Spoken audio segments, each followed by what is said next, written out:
আসসালামু আলাইকুম, welcome back to my channel. কেমন আছেন বন্ধুরা? আশা করি আল্লাহর রহমতে আপনারা সকলেই অনেক অনেক বেশি ভালো আছেন। আবারও হাজির হয়ে গেছি একসাথে দুটো রেসিপি নিয়ে। হাতের কাছে থাকা ডিম ও কলা দিয়ে আজ আমি তৈরি করে দেখাবো লোভনীয় দুটো রেসিপি। আশা করছি বরাবরের মতো আমার আজকের রেসিপিটাও আপনাদের ভালো লাগবে। বরাবরের মতো ভিন্ন স্বাদের একটা রেসিপি নিয়ে আবারও হাজির হয়েছি। হঠাৎ বাড়িতে মেহমান আসলে কিংবা বাচ্চারা বায়না করলে মাত্র 10 মিনিটে কিভাবে নাস্তা তৈরি করে দিতে পারেন। এই নাস্তাটি আপনারা চায়ের সাথেও খেতে পারেন, বাচ্চাদের টিফিনেও দিতে পারেন। একদিন তৈরি করে প্রায় 7 দিন সংরক্ষণ করে খেতে পারবেন। আশা করছি আমার আজকের রেসিপি আপনাদের ভালো লাগবে। ভালো লাগলে একটা লাইক দিবেন, চ্যানেলটি সাবস্ক্রাইব করে বেল আইকনটি প্রেস করে দিয়ে পাশে থাকবেন, যাতে করে পরবর্তী ভিডিও আপলোড দেওয়ার সাথে সাথে সবার আগে নোটিফিকেশন আপনার কাছে পৌঁছে যায়। চলুন তাহলে কথা না বাড়িয়ে মূল রেসিপিতে ফিরে যাই। রেসিপিটি তৈরি করার জন্য প্রথমে আমাদের লাগবে 2টি কলা।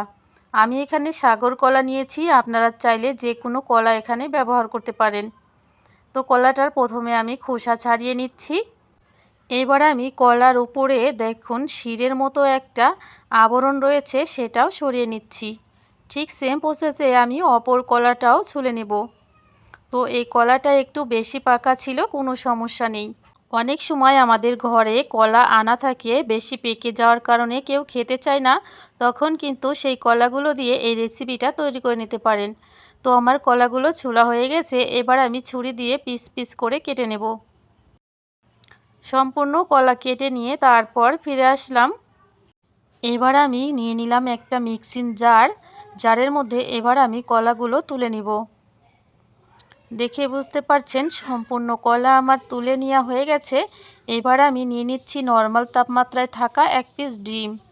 এবার ডিমটা ভেঙে মিক্সিং জারে দিয়ে বাদবাকি উপকরণগুলো এবার আমি দিয়ে দিচ্ছি। এবার দিয়ে দিলাম চিনি। আমি এখানে একে একে 4 চা চামচ চিনি ব্যবহার করছি। আপনারা চাইলে চিনির পরিমাণ বাড়িয়ে কমিয়ে নিতে পারেন। এবার আমাদের লাগবে পাউডার দুধ। এখানে আমি পাউডার মিল্ক নিয়ে নিচ্ছি 2 চা চামচ। সাথে দিয়ে দিচ্ছি 1/4 চা চামচ লবণ। মিষ্টি খাবারে লবণ স্বাদ ব্যালেন্স করে। এবার ঢাকনা দিয়ে আমি মিক্স করে নিচ্ছি। সমস্ত উপকরণগুলো মিক্সার করার সময় কোনোভাবে পানি ব্যবহার করা যাবে না, কারণ এর মধ্যে চিনি রয়েছে, এমনিতেই পানি ছাড়বে। মিক্সচারে দিয়ে আমি স্মুথ একটা পেস্ট তৈরি করে নিয়েছি। এবার একটা মিক্সিং বলে আমি সমস্ত মিশ্রণটা ঢেলে নেব। দেখেই বুঝতে পারছেন সমস্ত উপকরণ খুব ভালোভাবে পেস্ট হয়েছে। এবার আমি এর মধ্যে মিশিয়ে দিচ্ছি 1/2 চা চামচ বেকিং পাউডার। তো বন্ধুরা, বেকিং পাউডার হাতের কাছে না থাকলে খাবার সোডা দিতে পারেন, সেক্ষেত্রে 1/2 চা চামচেরও অর্ধেক দিতে হবে। এবার আমি নিয়ে নিচ্ছি ময়দা। আপনারা চাইলে ময়দার পরিবর্তে এখানে আটা ব্যবহার করতে পারেন। আমি প্রথমে এখানে 1 কাপ ময়দা নিয়ে নিয়েছি। আমাদের এখানে টোটাল যে ময়দাটা লাগবে অবশ্যই আমি আপনাদেরকে বলে দেব। এবার আমি দিয়ে দিচ্ছি 2 টেবিল চামচ রান্নার সাদা তেল। তো আপনারা চাইলে এখানে ঘি কিংবা বাটার ইউজ করতে পারেন। আমি কাঁটা চামচ দিয়ে খুব ভালোভাবে ঘুরিয়ে ঘুরিয়ে মিশিয়ে নিচ্ছি অল্প অল্প করে ময়দা দিয়ে। এটা ততক্ষণ ময়দা মেশাতে হবে যতক্ষণ না আঠালো একটা ব্যাটার তৈরি হয়। তো বন্ধুরা, দেখেই বুঝতে পারছেন আমি অল্প অল্প করে ময়দা দিয়ে একটা পারফেক্ট ব্যাটার তৈরি করে নিচ্ছি। আমাদের এখানে ব্যাটারটা কিন্তু প্রায় আঠালো হয়ে এসেছে। আমাদের এখানে মাত্র 2 কাপ ময়দা লেগেছে। তো বন্ধুরা, দেখেই বুঝতে পারছেন আমাদের আঠালো ব্যাটারটা ঠিক কী পরিমাণ আঠালো। এবার আমি ঢাকনা দিয়ে ঢেকে 5 মিনিটের জন্য রেস্টে রেখে দিচ্ছি। ফিরে আসলাম 5 মিনিট পর। এবার আমি একটা চামচ নিয়ে নিচ্ছি আর হাতে একটু তেল মেখে নিচ্ছি। আর হাতে অল্প অল্প করে ব্যাটার নিয়ে হাতের মাঝে দিয়ে ঠিক এইভাবে গোল করে নেব। দেখেই বুঝতে পারছেন আমি কিভাবে তৈরি করছি, ঠিক সেম প্রসেসে আপনারাও তৈরি করে নেবেন। আমি আরও একটা তৈরি করে দেখাচ্ছি। আর অবশ্যই হাতে একটু তেল দিয়ে এই নাস্তাগুলোর শেপ দিতে হবে, না হলে কিন্তু হাতের সাথে লেগে যাবে। এদিকে চুলায় একটা প্যান দিয়ে এর মধ্যে তেল দিয়ে পরিমাণ মতো হালকা গরম করে এক এক করে নাস্তাগুলো দিয়ে দিতে হবে। তো বন্ধুরা, নাস্তাগুলো তৈরি করে বাইরে রাখা যাবে না, সরাসরি তেলের মধ্যে দিয়ে দিতে হবে। তেলের তাপমাত্রা দেখেই বুঝতে পারছেন তেলের তাপমাত্রাটা ঠিক কেমন। হালকা কুসুম তেলেই নাস্তাগুলো দিয়ে দিতে হবে। এক এক করে আমি বেশ কিছু নাস্তা এখানে দিয়ে দিলাম। তো বন্ধুরা, দেখেই বুঝতে পারছেন নাস্তাগুলো কিন্তু অলরেডি ফুলতে শুরু করেছে। দেখতে দেখতে প্রায় 2 থেকে 3 মিনিট পর আমাদের নাস্তাগুলো ফুলে ফেঁপে উঠেছে। আমাদের নাস্তাগুলো এক পিঠ ভাজা হয়ে গেছে, অন্য পিঠ এইভাবে কাঁটা চামচ দিয়ে উল্টে দিতে হবে। আর এই নাস্তাগুলো ভাজার সময় চুলার আঁচ একদমই মিডিয়াম টু নো হিটে রাখতে হবে। কোনোভাবে চুলার আঁচ বাড়িয়ে দিয়ে নাস্তাগুলো ভাজতে গেলে উপর থেকে কালার চলে আসবে আর ভিতর থেকে কিন্তু কাঁচা রয়ে যাবে। প্রায় 2 থেকে 3 মিনিট পর পর ঠিক এইভাবে একটা একটা করে নাস্তা উল্টে দিতে হবে। আর চুলার আঁচটা বরাবরই নর্মালি রাখতে হবে। তো বন্ধুরা, দেখেই বুঝতে পারছেন আমি একটু পর পর এক পিস করে নাস্তাগুলো কিন্তু উল্টে দিচ্ছি। ঠিক সেম প্রসেসে উল্টে পাল্টে গোল্ডেন ব্রাউন কালার করে নাস্তাগুলো আমরা ভেজে নেব। দেখেই বুঝতে পারছেন আমাদের নাস্তাগুলো কিন্তু প্রায় ভাজা হয়ে গেছে। এবার আমি একটা প্লেট নিয়ে নিচ্ছি, সেই সাথে তেল ঝরানো একটা স্ট্রেনার নিয়ে এক পিস করে নাস্তাগুলো তেল ঝরিয়ে তুলে নিব। আর এই রেসিপিটা আপনারা একদিন তৈরি করে 7 দিন সংরক্ষণ করে খেতে পারবেন। বাইরে নর্মালেই কোনোভাবে ফ্রিজে রাখতে হবে না, যে কোনো বয়ামে স্টোর করে রাখতে পারেন। তো বন্ধুরা, এক এক করে সবগুলো নাস্তা আমি এইভাবে ভেজে নিয়ে তারপর ফিরে আসলাম। তো বন্ধুরা, দেখেই বুঝতে পারছেন নাস্তাগুলো দেখতে কতটা লোভনীয় হয়েছে আর খেতেও কিন্তু খুবই সুস্বাদু ছিল। এবার আমি একটা নাস্তা আপনাদের ভেঙে দেখাচ্ছি। দেখেই বুঝতে পারছেন নাস্তার ভিতরটা কতটা জালিদার হয়েছে। একবার হলেও রেসিপিটা ট্রাই করে কমেন্ট করে জানাবেন কেমন লাগলো এই রেসিপিটা। আজকের মতো এই পর্যন্তই, দেখা হবে পরবর্তী পর্বে। তো বন্ধুরা, এবার তাহলে দ্বিতীয় রেসিপিতে চলে যাচ্ছি। চলুন তাহলে দেখে নিন। প্রথমে আমি এখানে নিয়ে নিয়েছি দুটো সাগর কলা। আমি এখানে সাগর কলা ব্যবহার করছি, আপনারা যে কোনো কলা ব্যবহার করতে পারেন। আর আমার এই কলা দুটো ছিল অনেক বেশি পাকা। অনেক সময় আমাদের ঘরে অনেক বেশি পাকা কলা কেউ খেতে চায় না, সেই কলাগুলো দিয়ে কিন্তু আমরা সহজেই রেসিপি তৈরি করে নিতে পারি। আমি কলা দুটি প্রথমে ছুলে নিলাম। এবার আমি নিয়ে নিচ্ছি নর্মাল তাপমাত্রায় থাকা একটা ডিম।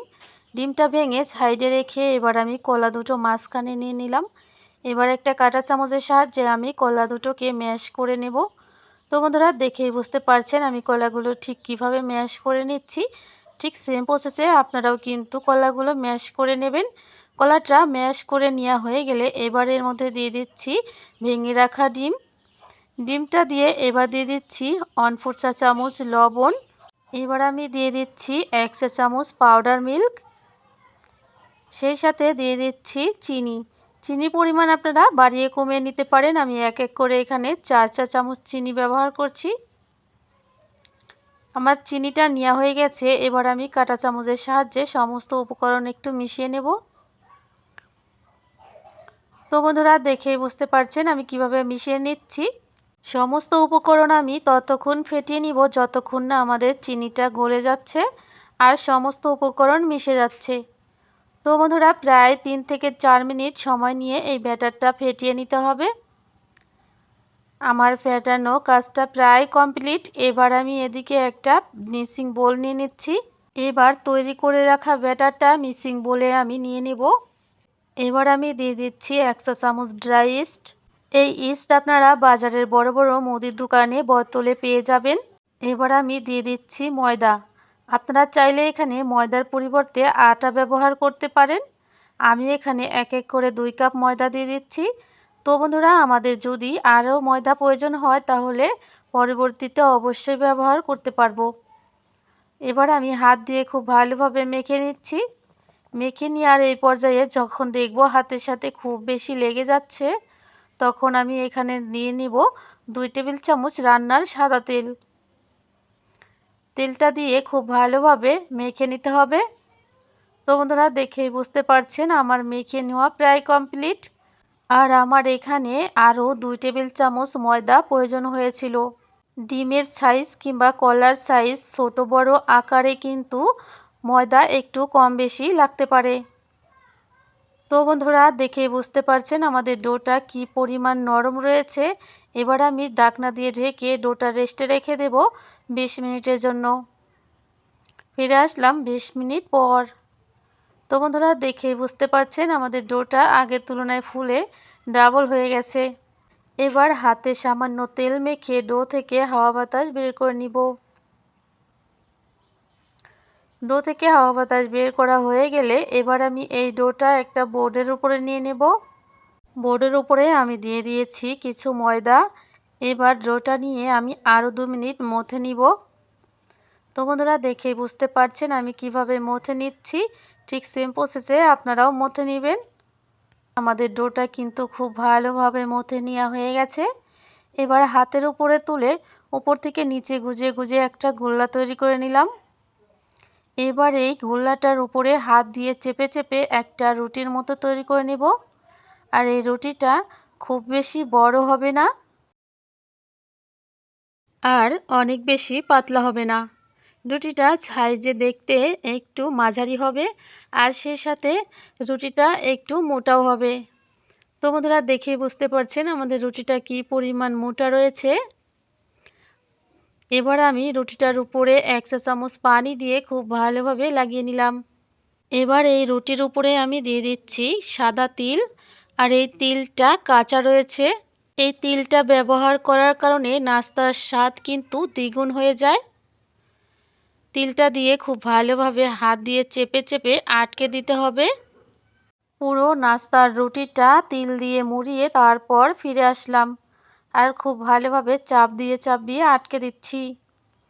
এবার আমি একটা ছুরি নিয়ে নিচ্ছি।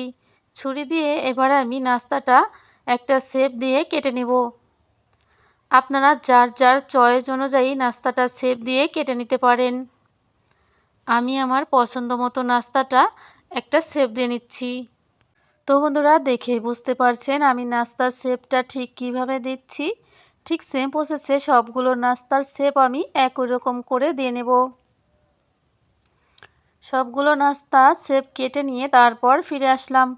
এবার একটা একটা করে নাস্তা আমি ঠিক এইভাবে ছাড়িয়ে নেব।